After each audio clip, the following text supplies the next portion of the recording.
and turn it up to 10. Sorta like a bad habit, we gon' do it again. Ready or not, we're gonna tie up some ends. Go tell a 36, try to grab all the friends. We're back like we never left, on track like a treble clef. Skip a beat on the 7th rest, bring feast, we don't pass them over. We got the first fruits, no way to show us. This yoke is easy, this burns light. Even with a loud mouth trying to eat at the mic. Even if we down south, the humidity spike. Veils torn in two, so we gon' be alright.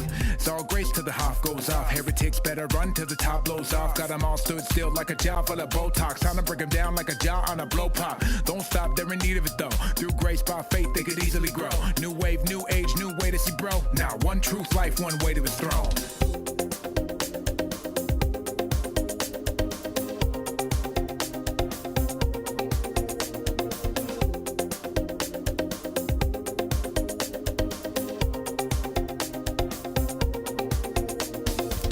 Can't live on that bread alone. Every word of God's mouth will fuel me on. That's scripture, that's Christ alone. That's grace alone, that's faith alone. All glory to God, cause that's his alone. Since the lamb's been slain, we can each belong. The Lord is my strength, my peace, and my song. I'll lay it all down at the feet of his throne. So relax, got us still in control. He knows every care, every fear that you hold. He knows every hair, every need for your soul. Nothing new around here, this story's been told. Bet you feel weak and your life is in tatters. With bruised feet, your body is battered. You can't reach, trying to climb up that ladder. Sit back and hold fast till Messiah matters. It's all grace till the Hoff goes off. Heretics better run till the top blows off. Got them all stood still like a jaw full of Botox. Time to break them down like a jaw on a blow pop. Don't stop, they're in need of it though. Through grace by faith, they could easily grow.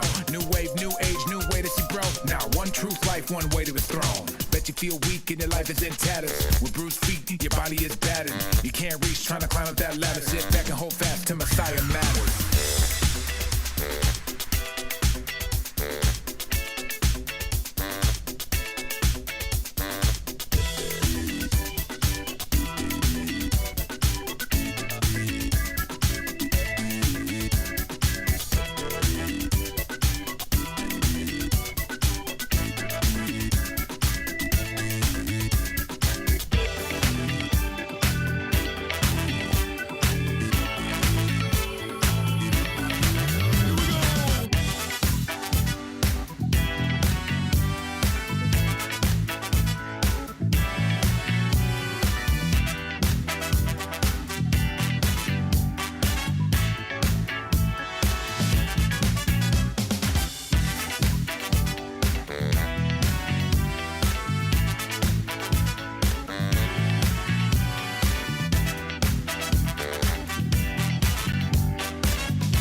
It is Wednesday, May 10th, 2023. This is Messiah Matters number 428.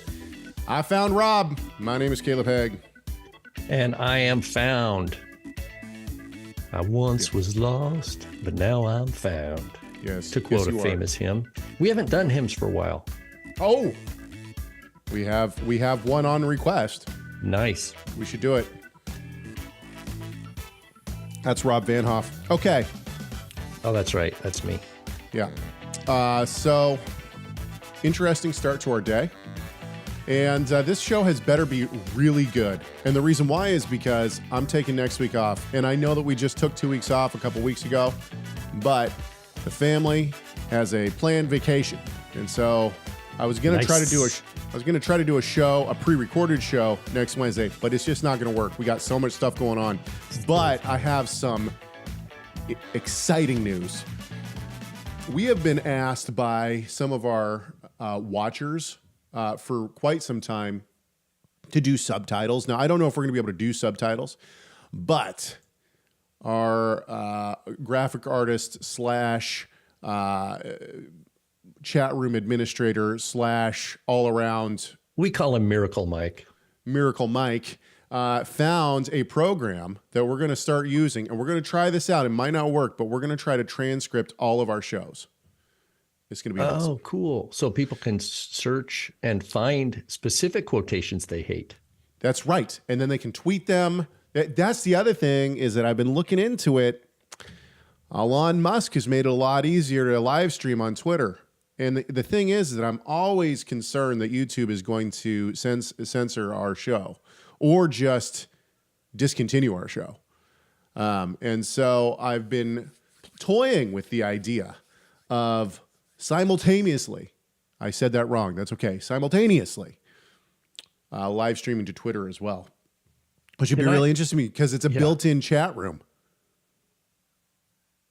Can we listen to a clip? Do you have a clip available? What's the la, la, la, la, la? Is that the one? Why do you hate? Do we have that handy? Yeah, it's not. Hey, give me a second. Keep talking. Why? Okay. Why are you looking for that clip? I'm just thinking about this. Like, Caleb and I, we've talked about like what would we like to see Messiah Matters become? Like, are we just repeating ourselves, or is there a way that we can be more effective in communicating the core bits? Because the Bible doesn't change, right? Of course. The Bible, right? And so it's okay that we repeat ourselves, but the question is, are we sharpening are we learning of how to be effective with the given cultural tech, AI, and all this kind of stuff? So before having text, what do you call them? Transcriptions. I think that's really cool. And it just made me think when I said, people can find specific quotes they hate. Yes. It made me think of, why do you hate us so much?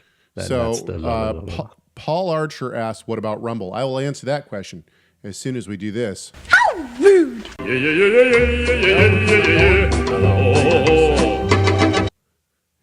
That's it. Going? That was it, but I don't think it's going to. Hang on just a sec. Let's see. A little louder. Let's see if it's actually making it to my. How rude! Why do you hate the Rob and Caleb show? Honestly, I think they're vain, stupid, and incredibly self-centered. Agreed. That is a good mashup of clips, man. That was back in my mashup days. I was in my prime, man. That's prime mash, dude. Yeah, man, we got to use 100%. That more. That's a good one. That is a good one. Okay, to answer Paul Archer's question in the chat room, what about Rumble? The answer is we're on Rumble. Our channel is on Rumble. You can watch all of our stuff. It kicks directly from YouTube over to Rumble. Anything that's posted on our YouTube channel is automatically on Rumble. So if you would rather watch us on Rumble, you can do so. The problem with Rumble that I have found, here's the problem that I've found with Rumble, is that it's just lacking in terms of a video platform. When I tried to switch from YouTube over to Rumble, and man, just half the stuff I searched for, there was no videos on it, and so I ended up going back to YouTube. Now, those who are hooked on Rumble, go subscribe to our show, check it out there. I don't know if we should be.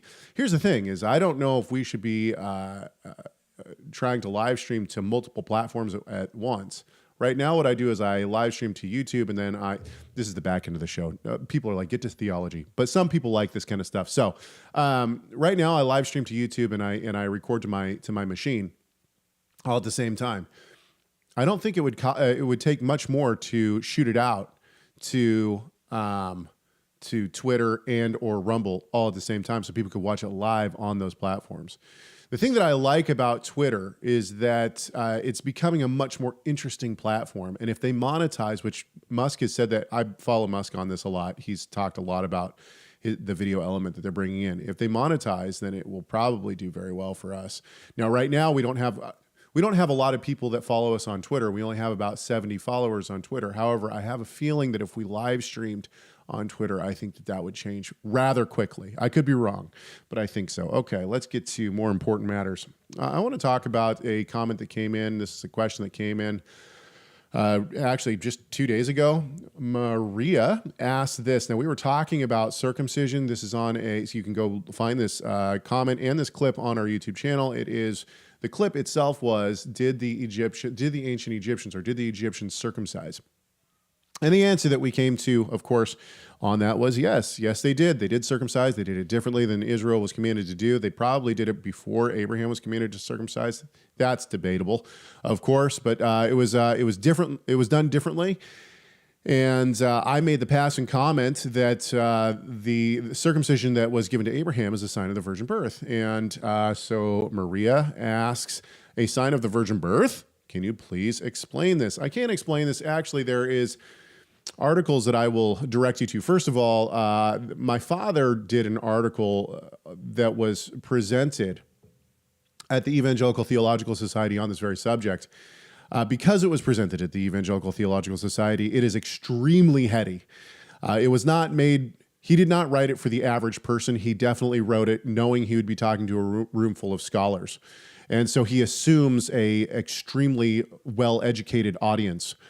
So what I did was when we were putting together Celebrate the Feast, which is available on TorahResource.com, which I will bring up for you right there, TorahResource.com. Go find it on TorahResource.com. I think it's $25 or $30 or something like that. It's a compilation of all sorts of things, everything that our staff has done on Passover. I rewrote his art. Well, I didn't rewrite it. I took the conclusion of his article and I wrote my own article on the subject for the average person, and that can be found in the book, Celebrate the Feast. It can also be found, I believe, on my personal website, pronomian.com, and you can go find it there. I think if you just search circumcision, it'll come up. I think it's called Circumcision, the Sign of the Covenant, or something to that effect. Okay, so let me explain this, and then I'm going to let Rob just hit this one home. And I don't know. Rob could totally disagree with me on this, which is totally fine. But here's my father's thought, and then my stealing of his work, and then anyway. So Abraham is told that he's going to have a son. Okay. Now Isaac is a foreshadow of the coming Messiah, right? We see this on the mountain, right? Abraham says God will provide for himself a sacrifice. Okay, now obviously the ram is caught there, but we believe this is also a prophecy of the coming Messiah. So if we think of Isaac in terms of the a foreshadow of the coming Messiah and what he would do, that's I think an important key to this. But Abraham is told he's going to have a son, and Abraham says this is impossible. Sarah is beyond the time of having children, right? So she was barren in the first place. So there's two strikes against her. 2 strikes, and Abraham thinks that she's out, right? Not going to happen. And so what does he say? He tries to do it himself. He takes Hagar. He has a child with Hagar. Ishmael comes forth, and I believe it's in chapter 17 of Genesis. He says, please, let the covenant be passed through Ishmael. What does God say? God says, no, I'm not going to pass it through Ishmael. I will give you a son. And all of a sudden, for some reason, the narrative breaks, and God gives Abraham this extremely barbaric and extremely puzzling sign of the covenant which he's going to pass through Isaac. And the sign of that covenant is that he is to cut away the flesh of the male organ of procreation. Now, if you look at like Judaism, and even within Christianity, and I note this in my paper, people have really kind of scratched their heads at why this is the specific sign of the Abrahamic covenant. Sure, it talks about in your seed all the nations of the earth will be blessed and all these kind of things, but why is it that God tells him that this is the sign of the covenant? And what my father has concluded, and I think he's right, which is why I wrote on this as well, because I think it's a very, very important connection. What my father wrote is that it's because the male organ of procreation is taken out of the equation. It's not that it's going to come through the normal means of procreation. Rather, a woman who is barren and a woman who is beyond her years of having children is going to have a child. It's going to be a miracle. It is a miracle child that is coming forth. And it's not by Abraham. It's not by whatever he's trying to do. He's trying to force the issue, and he tries to force it with Hagar. And God says, no. So he cuts away that skin to show this is not on your own doing. This is not part of your own doing.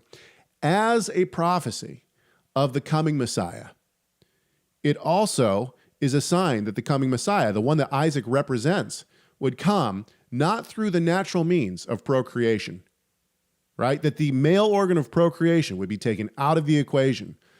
And therefore, I believe that ultimately the sign of circumcision, the cutting away of that flesh, is a sign that the Messiah would come not by means of that organ of procreation. What does that point to? It points to the virgin birth, because in your seed, all the nations of the earth will be blessed. How? Through the coming one, who is going to come not by the male organ of procreation, but is going to be a supernatural birth. It's going to be a virgin birth.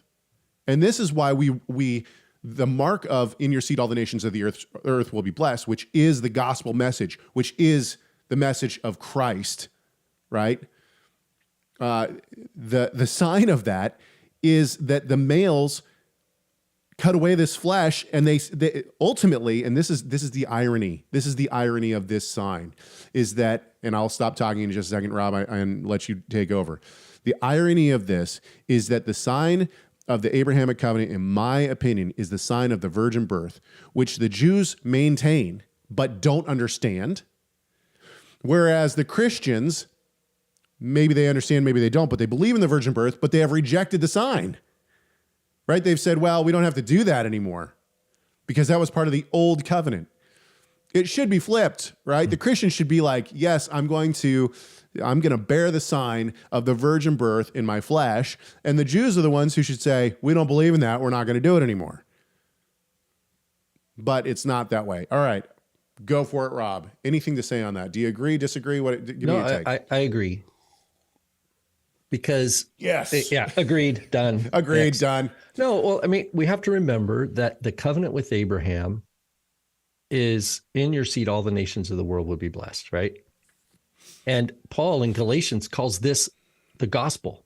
He says, the scripture foreseeing how God justifies the nations by faith, preached the gospel in advance to Abraham, saying, in you all the nations of the world will be blessed. Right. And that is, I think, middle of Galatians 3, I think. 18. It's Galatians 3:18 here. Big questions. Yeah. How could God guarantee such a thing? Right. And in Hebrews 6, it says, we learn about the same thing towards the end of Hebrews 6. He says that God, not only did he promise it, but he swore by himself because he couldn't swear by anyone greater, and that it's impossible for God to lie. So this is such a mind-blowing thing. How could God guarantee a blessing to the nations of the world when the Torah comes along and says blessing is only through obedience and cursing is disobedience? How can God guarantee? And the answer is because they're like in John 1, because we're born of God. So it's the Father's will. That's why in Galatians 4, he says, when the fullness of time came, God sent his son, born of a woman, or born of a woman, born under law, that he might redeem those who are under law. Okay. That creation itself, we know from Genesis 1, is by God's speech. Right. Let there be light, there was light.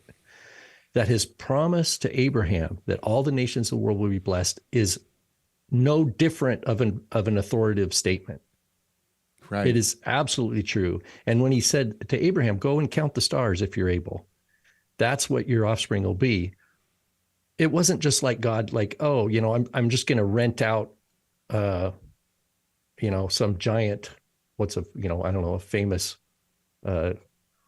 stadium or something, and I'm just going to have a bunch of seats, and I'll just send invites out, and we'll see who shows up, if anybody.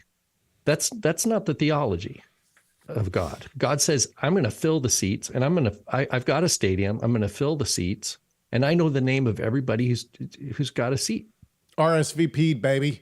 Yeah, and there's nobody's going to miss out who I have a seat for.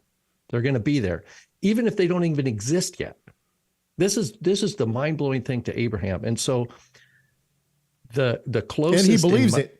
And he believes it. Right, exactly. That's what's amazing. And that's what Paul says. We have to understand whatever happens at Mount Sinai, whatever happens with the deliverance of Israel from Egypt and the giving of the law at Sinai, etc. We have to understand within the framework of the covenant with Abraham. not the other way around. You don't start with Sinai and just start making laws and say, yeah, we just here are God's laws. It doesn't work that way, because the whole creation is based on the revelation of the sons of God, as it says in Romans 8. Who are the sons of God? They're the sons of Abraham. They're the ones who are born not by flesh, not by the will of man, but by God. So this is crucial for us to understand this. I had one other thought and it's gone now. Oh, this was it. That I think that back to Sarah, and Sarah being barren, her kara, it says, and we learn, I love this in the Torah. It's the very end of Genesis 11. We learn that Sarah was what it says in Hebrew, akara, barren. We learn that Sarai is her name, is barren before Genesis 12. So the attentive reader learns about the situation with Avram and Sarai's marriage as akara. That's the problem. And then all of a sudden, God says, Lech lecha, get up, go to a place I've never shown you, And everything is subsequent. If we've been attentive, we're keeping in this mind, but wait a minute, Sarah's akara. And then it leads all the way to the Hagar incident, Ishmael. God's like, nope, sorry, not him. And you're going to name him Isaac, by the way, right? He hasn't even been conceived yet. God says, you're going to name him Isaac, and I'm going to continue my covenant with him and his seed after him.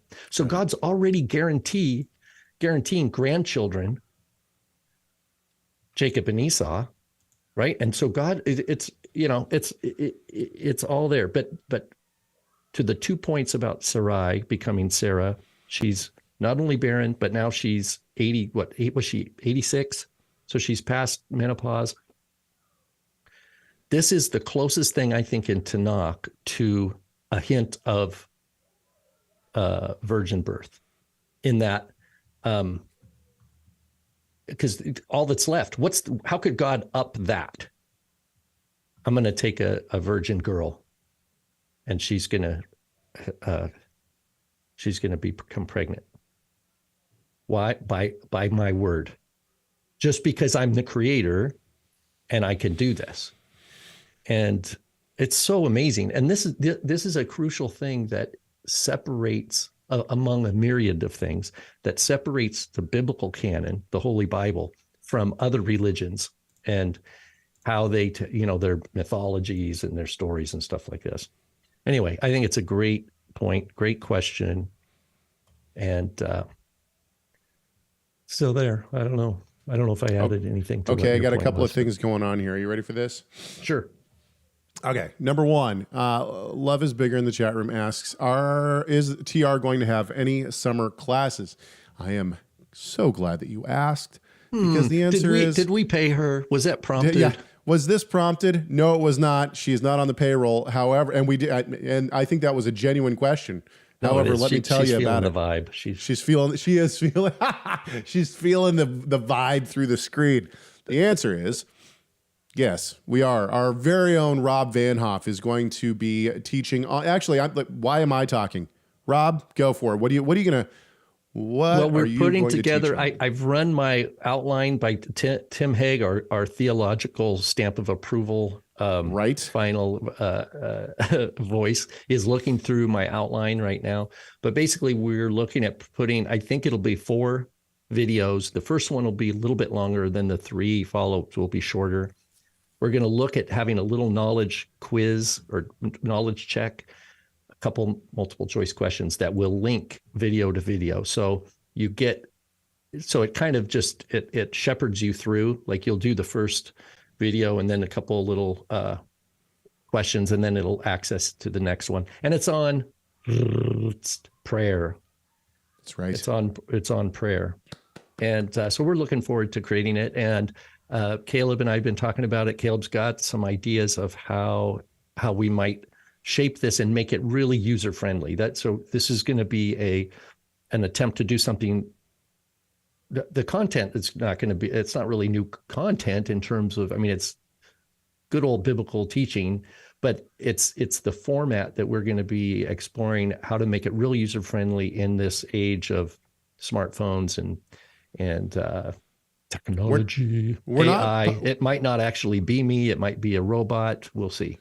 Yeah, so here's the thing is that we're not sure on price yet. It'll be very reasonably priced, though. I have suggested $20. $1 million. $1 million. I have suggested $20. And we'll see. We'll see if that's the price point. We'll see how much work goes into it and everything. But we will have dates that it opens soon. It'll be probably in July. We'll have registration dates, which you'll be able to register then. But I'm not done yet with the surprises. Last week. Ooh. Now, this is not going to be live, so don't run to TorahResource yet. Last week, I promised that there would be discounts on today's show for TorahResource. I got 2 discounts for you, okay? Starting the 11th, May 11th, 2023, that's tomorrow, and it'll run for a week. It'll end on the 19th of May, 2023. You will have the option of 2 different codes. Get your pen and paper ready because I'm going to give you these codes. You can enter these at checkout. And if you enter them at checkout, you will get these discounts. So the first one, these are all lowercase, by the way. There's no uppercases at all. The first one is MM20 for Messiah Matters 20, right? MM20. You're going to get a 20% discount on your shopping cart, okay? Now, it will not work in tandem with this second. It does not work, by the way, on library memberships. You can get a 5% discount. Does it have to be lowercase, uppercase M? Does it matter? Is it case sensitive? Well, it is case sensitive, and it's too lowercase, MM20. The second 20. 20, yes. The second code is library, all lowercase, library 5, and that'll give you a 5% discount on a library membership. Now, the reason that there are 2 codes and we're not giving 20% off a library membership is because if you don't know what the library membership is, it is a screaming deal already. It's $100 for the year. You have to pay a whole year in advance, but $100 for the year, and then you get access to our entire digital library plus everything, like plus other teachings from people like Ariel Berkowitz and others. There are people in there that you don't even know have teachings in there. Spike Basaris has something in there. There's others, and we are continuing to add to our digital library. By the way, a little birdie told me that there is a new book in the works at TorahResource.com, and that will be coming out probably in the next. I'm gonna give myself a wide berth here. I'm gonna say within the next 6 months, and it's been asked for a lot. And when we publish it, it will have a digital element, and we'll give some time for people to buy it, and then it'll go into the library. But it will end up in the library as well. So, just saying, library membership. If you don't have one already, spring's here at TorahResource. Yeah. Library 5 is going to be your discount code. You'll get $5 off, and it's a screaming deal already. So, an even greater screaming deal. Okay. Now I got to remember to make those live. Okay, let's move on. I really want to get to this comment. This is from someone named Izzy, and we did a short video clipped from last week or 2 weeks ago, and it was on rabbinic literature and whether or not did Paul quote the Mishnah was the question asked, and any zipper hoodies on the horizon? Yeah, zipper hoodies are already on Messiah Matters? I think there are some up there. Yeah, we already announced that. We announced that last week. Where have you been, Love is Bigger? You got to go to the store, go to merch. Hang on, I'm going to find it and just make sure that I'm not tripping out here because now I'm scared. Yep, there it is. Messiah Matters fleece zip-up hoodie, $45 to $47.50 depending on the size that you get. There is a 36 on the front. And then there is a full-on Messiah Matters Season 10 on the back. So go for it. Go purchase away. You can buy as many as you want. Okay. So Izzy writes in on this video that we were talking about, did Paul quote the Mishnah? Izzy says this. He says, I'm Jewish and I have no dog in the fight. But the Mishnah was codified around the year 200, and certain of the traditions in the Mishnah date back at least 150 years to rabbis in the late Second Temple era, when the New Testament writers lived as well. The late Second Temple era sages Hillel and Rabbi Gamaliel are quoted in the Mishnah. It's not even necessary to get into the question of whether the oral Torah goes back to Moses. But there were oral traditions that the New Testament writers knew about and drew upon, even if they did so with their particular own understanding. That's the entire comment. Wait a minute. He says that the oral Torah goes back to Moses? No, he said that's not even he says that's not even a question that we need to talk about. In other words, he's not saying. Okay, he's not saying that we just take that for granted. Okay. Yeah, okay. No, he's not even taking it for granted. He's saying, Gotcha. What I'm saying is that the way I'm reading this is I don't think that the oral Torah goes back to Moses. Okay, so let me repeat back what I think I'm hearing. He's saying, hey, first of all, he's Jewish. Okay. Yeah. Okay. But that doesn't really. This and other useless pieces of information. No, I mean, I guess I don't understand what the idea is that the Mishnah was codified around the year 200, and which of course is post-temple destruction. But the Mishnah itself contains quotes from Hillel and Gamaliel, who lived in the late Second Temple period. Which is when the apostles lived. So therefore, they certainly were. Yeah, they were certainly pulling from the traditions. So he's just stating this as fact, or is he asking, do we agree, or what? No, he's stating that as fact. Oh, okay. And so here's going to be the response. Okay, here's my response. Let's read it again. I'm Jewish. I don't know why this is put in. I'm Jewish and I have no dog in the fight. But the Mishnah was codified around the year 200, and certain traditions of the Mishnah date back at least 150 years. Prove it.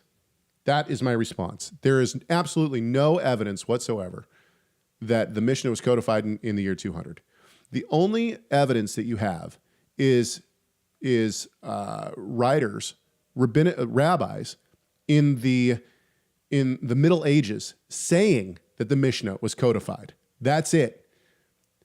You don't have, let me give you an example. Imagine a court of law. Imagine a court. Caleb, you're the judge and I'm a lawyer and I come out and I say, here's the document that says. No, wait. Here's a perfect example. Look, the Catholic Church says that they've had a pope all the way since Paul or since Peter.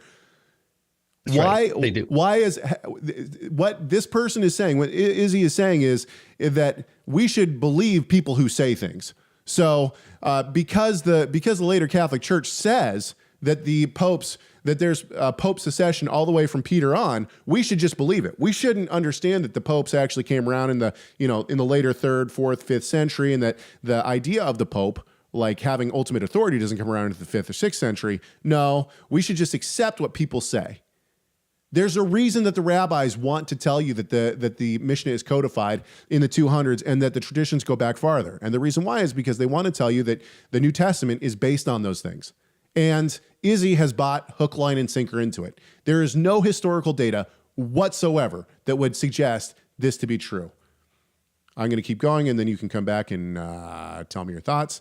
The rabbis in the late Second Temple era, when the New Testament writers lived as well, the late Second Temple era sages Hillel and Rabbi Gamaliel are quoted in the Mishnah.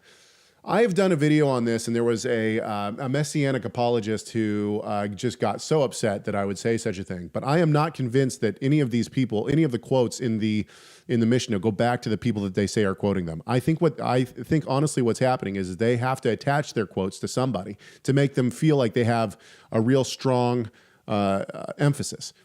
I suggested that Hillel and Shammai never said anything that's quoted in the Mishnah, and people just got so upset about that. But ultimately, we see this in Christianity, we see it in Judaism, we see it in all different places. If you want something to have some emphasis, then attach a name to it. The reason that we have pseudepigraphical works throughout history is because people know that if they say something and they want it to be taken seriously, well, put the name Enoch on it, or put the name, Peter on it, or you put all these different names on it. Why? To give it an emphasis. Guess what? The Gospel of Judas. Remember that when that came out, like with the Dan Brown, Da Vinci Code and all that. And all these people, they look at these things and they say, oh, yeah, well, that's pseudepigraphical. That's no big deal. But then they look at the Mishnah, they say, of course, Gamaliel said this. Of course, Hillel said this. And the point is you don't have, I will even give the notion that the Mishnah was compiled in the 3rd or 4th century. I'll give you that. I don't think that's necessarily true, but let's just pretend that is true.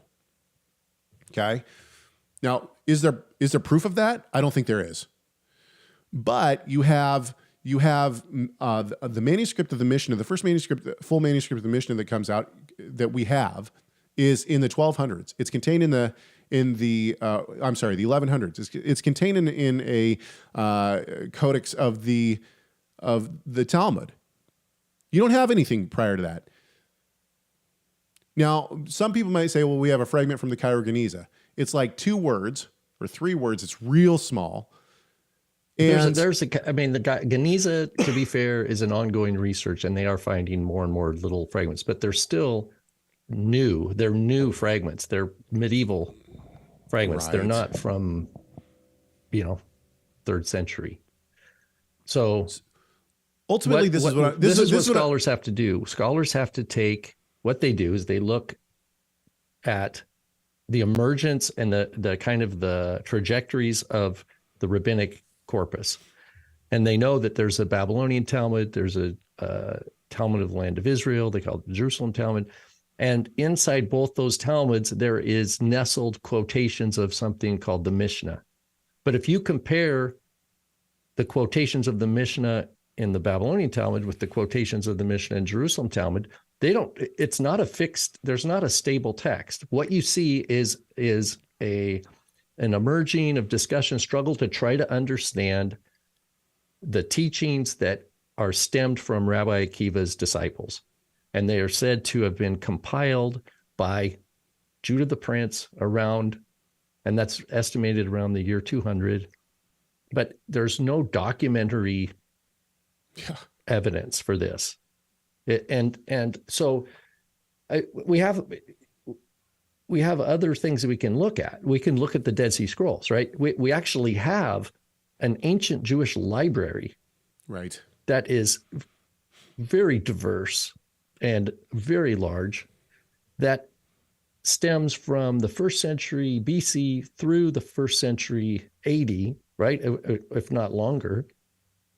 And we have other Dead Sea Scroll discoveries also that tell us way more accurate detail about the Jewish world.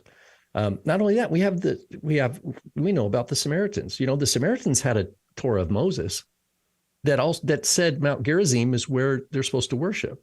Right. So do we say, well, okay, the Samaritans had a Torah and it said Mount Gerizim. Well, we should just believe that. Should we all become Samaritans? Just because they had a text and they modified it?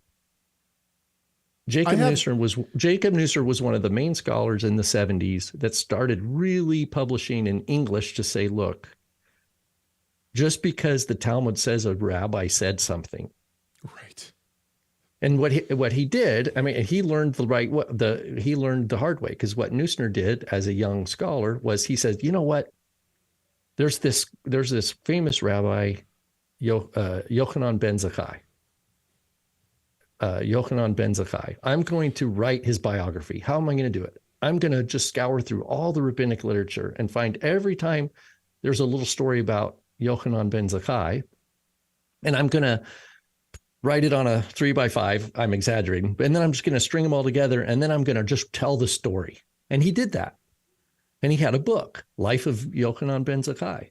And then later, all of a sudden, he started realizing that, wow, you can't do that, because I'm pulling from all these sources of people that never even knew from each other. And what he realized, he would also see in that study, he would see the same quote attributed to different rabbis.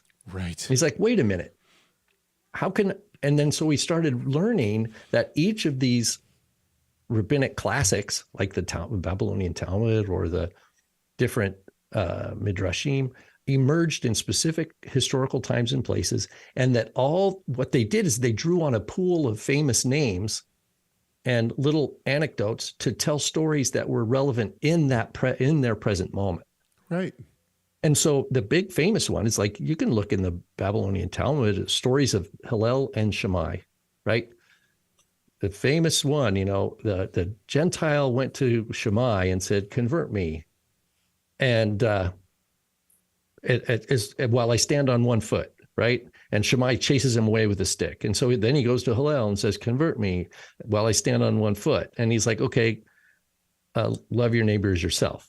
Oh, okay, and he converted him, right? And there's all these, and there's a whole sequence of these, and people think that, oh, this is like a story. This is like happened. And no, these are rabbinic storytellings for the 4th, 5th century Mesopotamia that are telling little moral lessons, drawing on the same two kind of prototype sages, one the mean guy, one the nice guy. And they just tell these, story after story for kids. It's like little moral lessons. Right. But it's like that book, you Jacob can't the just Baker. go that this is like a historical thing that happened, right? And so this is the issue. But here's just a couple of things. Number one, I'm not saying that there weren't traditions in the first century. We know that there was tradition in this first century. Yeah, and some Sadducees had different traditions than the Pharisees, and the Essenes had different traditions. The Essenes didn't celebrate Hanukkah or Purim, right? They all had their own oral instruction about what it meant to be Israel, what it meant to keep the Torah of Moses.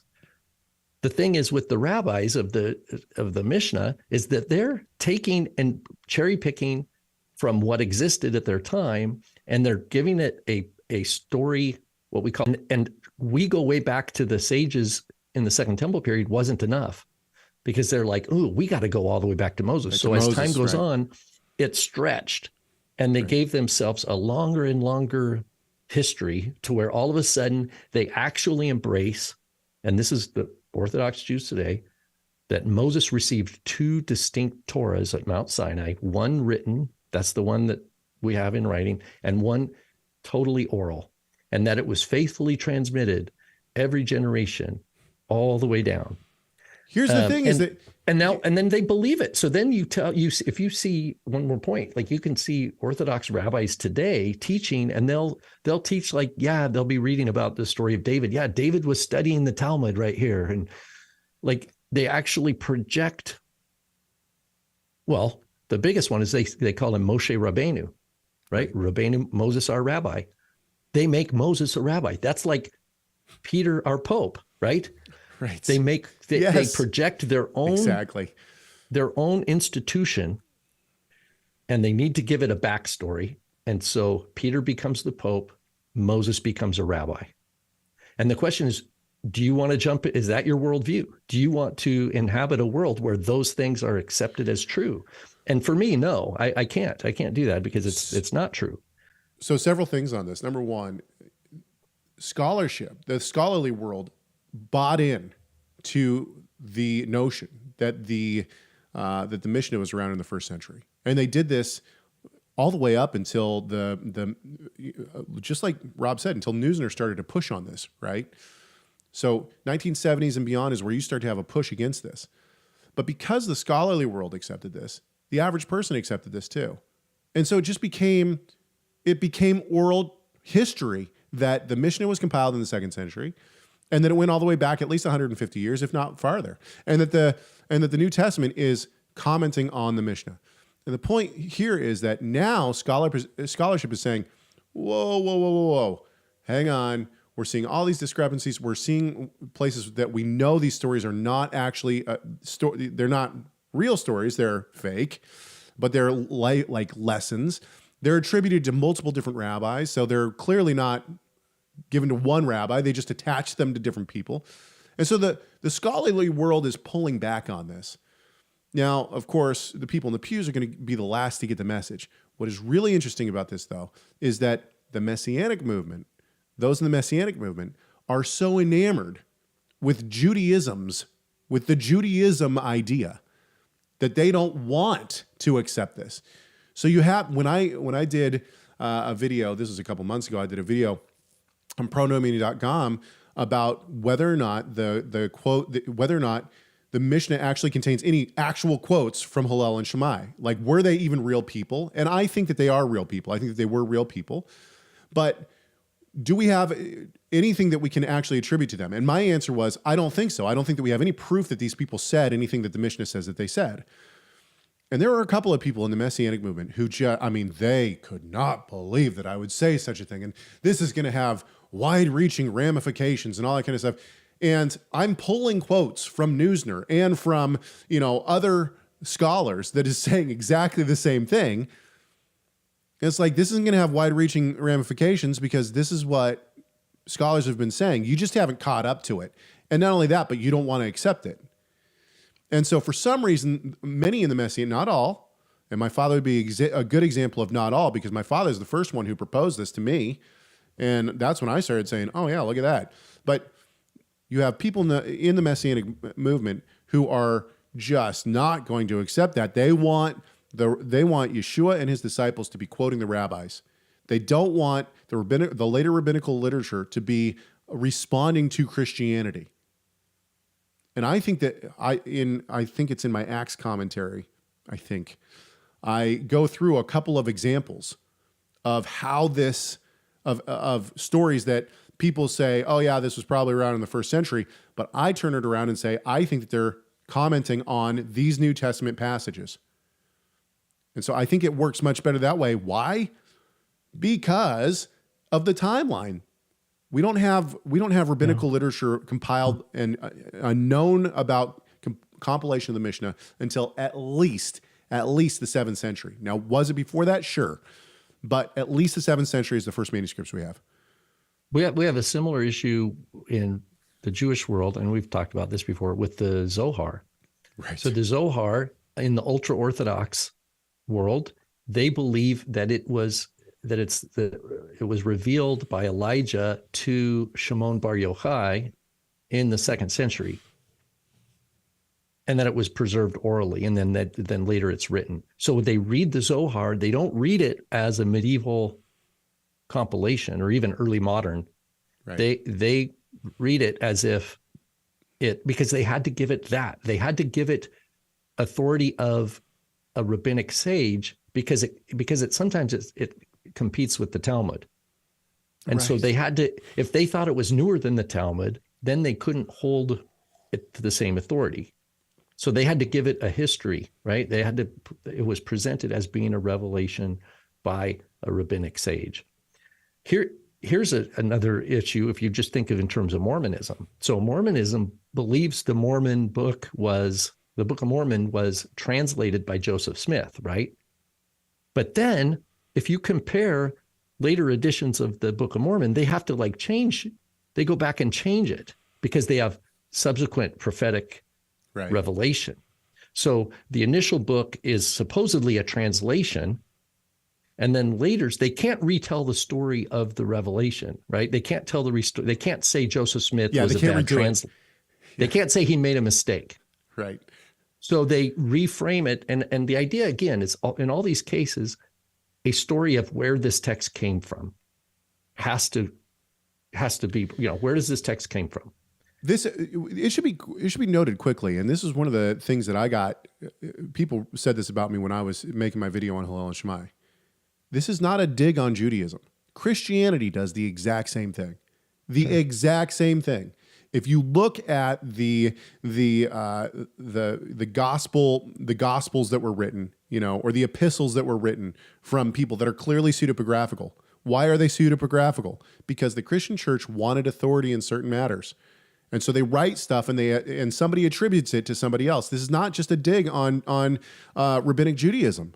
Right. The Didache, right? There's like a popular messianic, one of the main messianic voices probably in the last 25 years, publishes a translation on the Didache as if we care.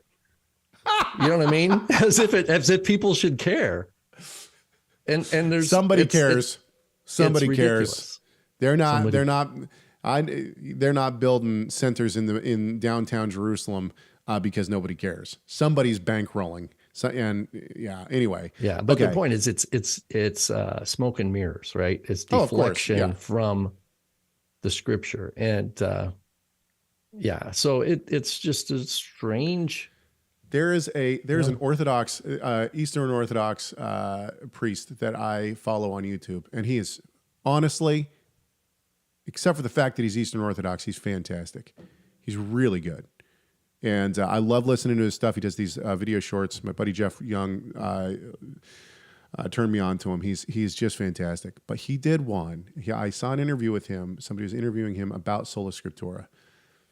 And man, as we talk about this, I'm reminded of that. And the reason I'm reminded of that is maybe I should pull that clip. Maybe I should pull that clip and talk about it. Honestly, I can't say enough good things about his short clips, but boy, oh boy, his exposition on why Sola Scriptura is the Eastern Orthodox Church says that the devil's theology in the Reformation is Sola Scriptura, and he has a very succinct way of thinking about it and a very good way of letting his audience understand his position. I think he's very wrong. But nonetheless, maybe that's what we should do next week. Okay. Or 2 weeks from now. Okay. 2 weeks. Yeah, let's do it.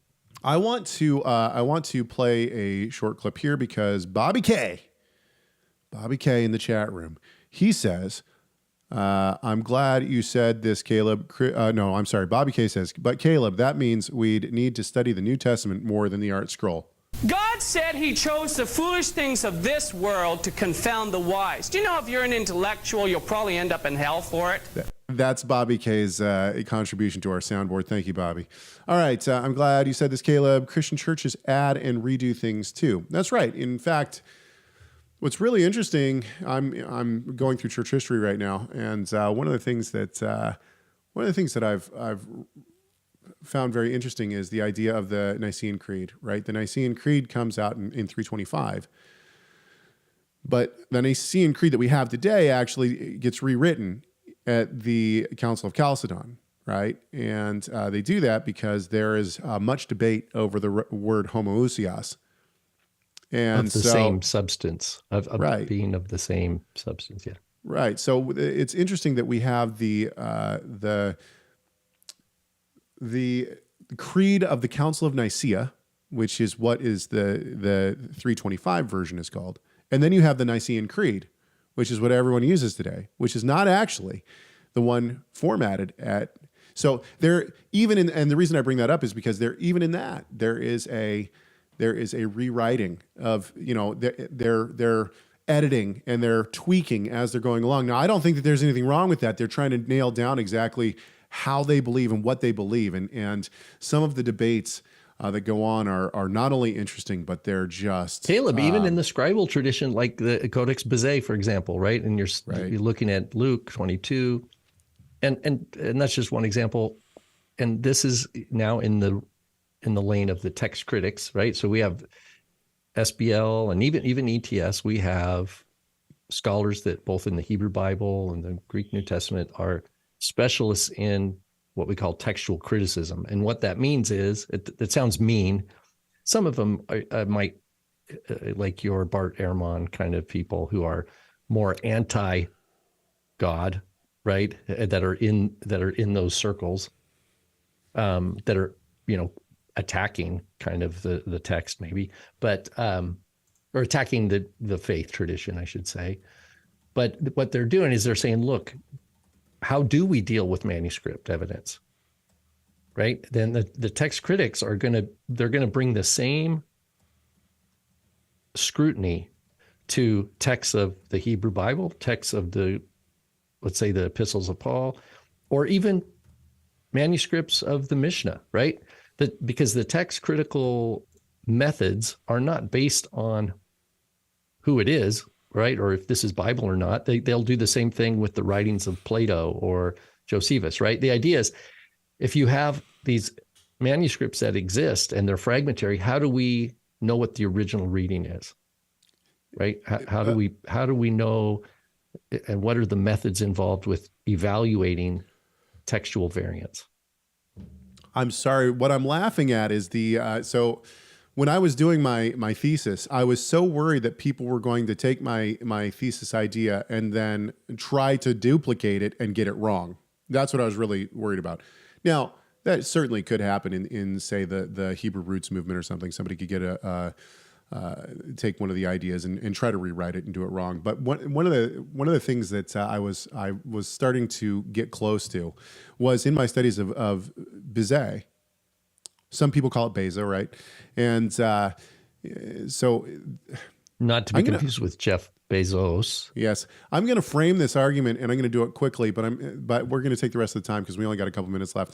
But I think that I find this super interesting, and other people probably don't. That's okay. I don't really care. I'm going to say it anyway.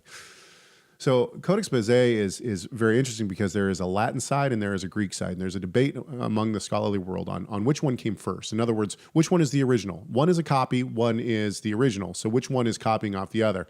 And I personally believe that the evidence is stronger for the notion that the Latin is the original that the person is writing down, and then they are translating into the Greek. And so this is the codex. I can't remember. Okay, when you have it open, it's a giant codex. You have it open, right?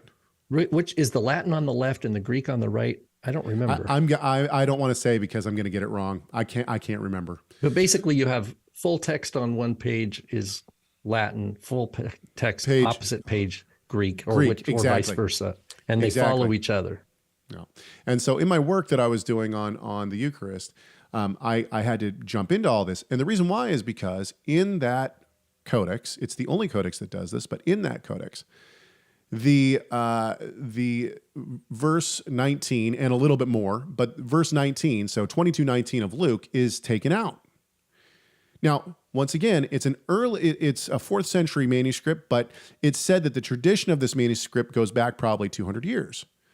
And so what they're saying is that this is an early tradition and that Luke 22:19 is not in there.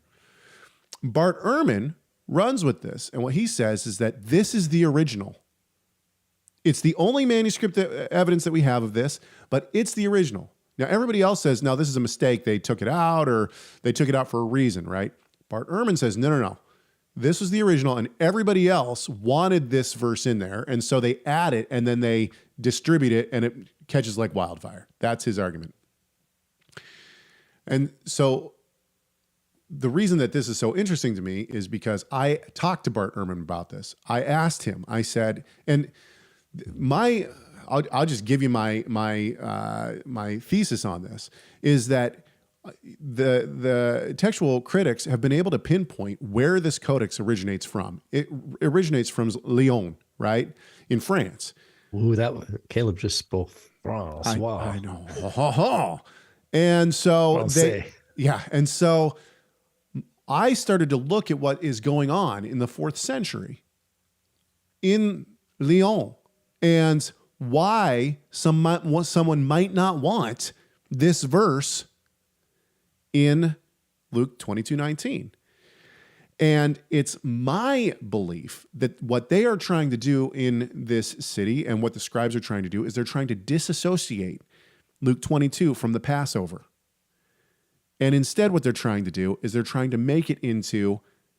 So what they can do is they can say that the tradition of 1 Corinthians to support the liturgy that they want. Exactly. Right. Exactly. And so I asked Bart Ehrman, I said, I know your position on this and I know the opposite position. And he says, there's no other good reason why they would have taken it out. And I asked him, I said, Dr. Ehrman, if there was another reason that was proposed on why they took it out, would you be willing to look at it? And he said, it would have to be a really good argument. And then he took a phone call. Anyway, the point is that I mean, this kind of textual criticism is super interesting. And I think that these kind of textual criticisms are things that have never really been done to the Mishnah. This is where I'm going with this, by the way. They are now. They are now, but they weren't originally. Yeah, in the last 10 years, there's scholars that are really in Israel. Yeah, but you don't have a critical translation. What they're doing, and I think his name's Chaim Lapin, Lapin. I believe what he's creating is a digital Mishnah that has all It's like a giant parallel, and it's based on a computer model towards text criticism. So I don't know if it's complete or not, but basically he's arguing we got to that get some there is AI on this, man. If we get some Yeah, no AI doubt. on it, it'll really kick. All right. Hey, I think I've already said this several times, but we're going to say it again. Going to be gone next week, so don't come back here for a show next week. I'm going to give you a couple of pieces of information before we log off here. First of all, Haig at TorahResource.com. Send us your show ideas, your questions, your topics, whatever. We want them. We need them. They help drive this show, so please send them in. Or call in and leave them in a voice message, 253-465-3205, 253-465-3205. Do not forget to subscribe to this YouTube channel. It really does help us. I know that sounds weird, but it does help us. I can give you these coupon codes again starting tomorrow. That is May 11th, 2023 through May 19th, 2023. both lowercase, MM20 is going to get you 20% off your cart. It will not work for a library membership and a couple other products, but ultimately you can shop almost everything in our store. And then if you want the library membership at 5% off, library, all lowercase, library 5. And that's the number 5, library number 5. And if you do that, you will get, I think it's somewhere around $5 off that library membership. It is a screaming deal, and I would encourage anyone to go check it out. All right, we'll be gone next week. We appreciate all of you, and we appreciate everything that you're doing for us. We hope that this conversation has done at least one thing. That is to glorify our great God and Savior, Yeshua the Messiah. Why? Because Messiah matters.